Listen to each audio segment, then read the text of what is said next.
Hey, what's up guys, another video here. So today I want to go over an interesting topic. It explains how the budget for the CARES Act hasn't been fully utilized. So Congress authorized $3.7 trillion in spending earlier this year to help address the economic crisis caused by the illness, but about $1.5 trillion remains to be spent according to the Committee for a Responsible Federal Budget.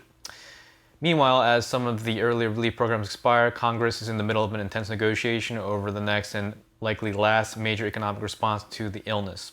House Democrats approved a $3 trillion plan, which was the HEROES Act, in May, but Republicans proposed a much smaller relief package this week, which was the HEALS Act. As you can see, there is still a ton of money that has not been used yet, so $1.5 trillion is still a significant amount, and let's go over the details of the breakdown. So there was a mad dash for PPP loans for small businesses during the first few weeks of the CARES Act, pushing Congress to replenish the fund with more money.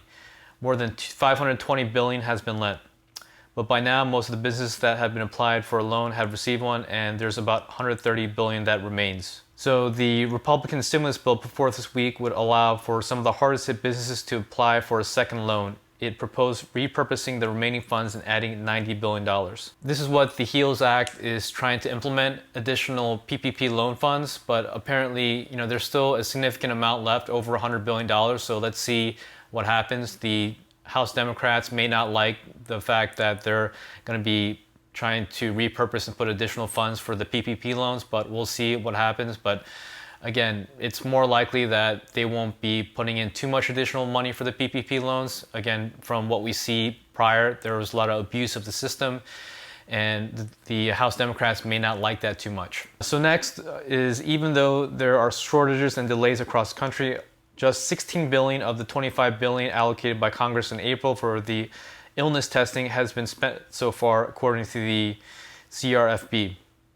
Lawmakers on both sides of the aisle have raised concern about why the money for testing has not yet been spent. So this is also an interesting issue. There's still billions left on the table for the illness testing, and maybe this wasn't administered correctly onto the state and local levels. So that could be the case, or it can also be the case where the people of the United States, they're not utilizing the testing as much. So they may think, oh, hey, I'm staying in all the time. I'm not exposed to large gatherings of people.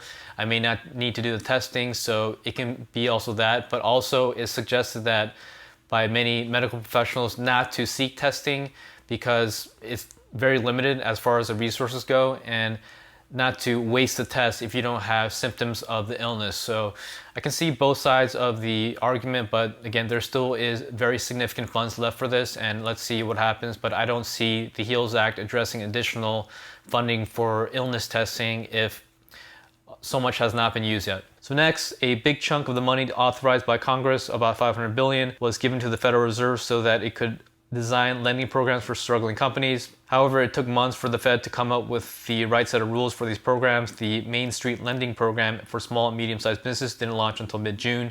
Some of the funds are meant to buy corporate debt as well as city and municipal debt. Only one state, Illinois, has used the program. About $259 billion remains untapped overall. The programs were meant to expire by the end of September, but the Fed announced this week that they will be extending until the end of the year. This is another issue. There's so much money left for this Federal Reserve loan program, and I don't imagine it'll be fully utilized very soon because almost half of it, or over half of it, is left. So let's see what happens with that. Next deals with the aviation bailouts. A $32 billion program to cover payroll and benefits for aviation workers restricted the airlines from making layoffs, furloughs, and put limits on stock buybacks, dividends, and executive compensation. About $26 billion has been dispersed, and this program ends by the end of September. Airlines had more time to tap separate $46 billion loan program. The money came with similar restrictions, and about $18 billion has been committed so far, according to the CRB. So naturally, the airlines are struggling badly right now. There's still restrictions to travel to other countries implemented by countries outside of the United States. So I foresee this being a big issue, and even domestic travel within the United States is still causing a huge issue. So we have a large domestic carrier, Delta, and they are struggling really badly. But we'll see what happens. I mean, I don't predict the airline industry will fully recover until we have a widespread vaccine. And again, like I stated before in previous videos, that I don't predict this to happen until either the first or second quarter of 2021. So airlines are a very bad play, especially if you're trying to invest in the stock market for certain airlines. So I wouldn't touch those for the time being, but let's see what happens. But again, there won't be a large uptick in travel, especially if you have all this telecommuting done in the United States right now. So I don't predict an uptick in travel until possibly first or second quarter of 2021. So the airline industry is going to be repressed until then. So next order of business is expanded paid family leave and sick pay. For example, is available until December 31st. A little less than half of the $105 billion allocated for these benefits remains.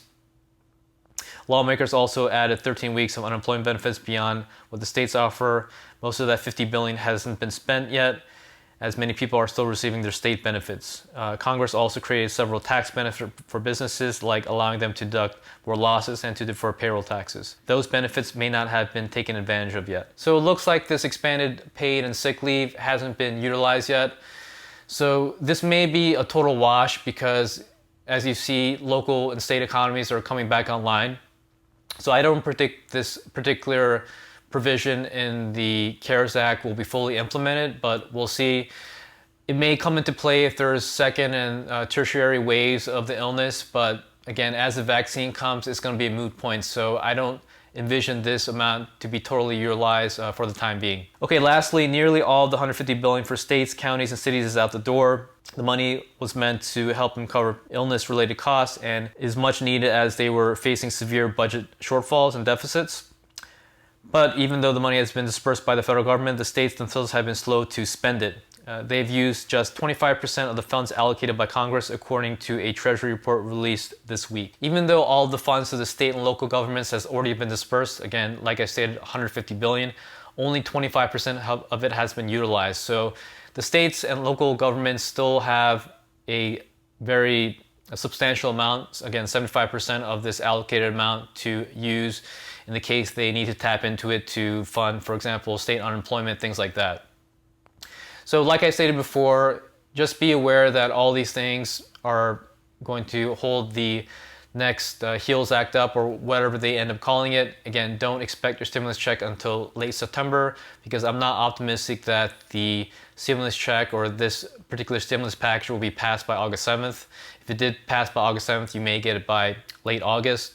But again, not optimistic, just expect in your frame of mind to receive it by late September, assuming you qualify. Again, the qualifications are similar to the CARES Act. So guys, if you like this video, please like and subscribe. And if you're interested, I do have a book on Amazon. It's called Austerity Millionaire. It explains how I became a multimillionaire at age 35 by earning a salary of $40,000 to $81.5K from the ages of 22 to 35. It covers investing, income, and expenses, and it's really important for you to hit all three categories in order to become a multimillionaire like myself. So that's it, guys, and stay tuned for the next video.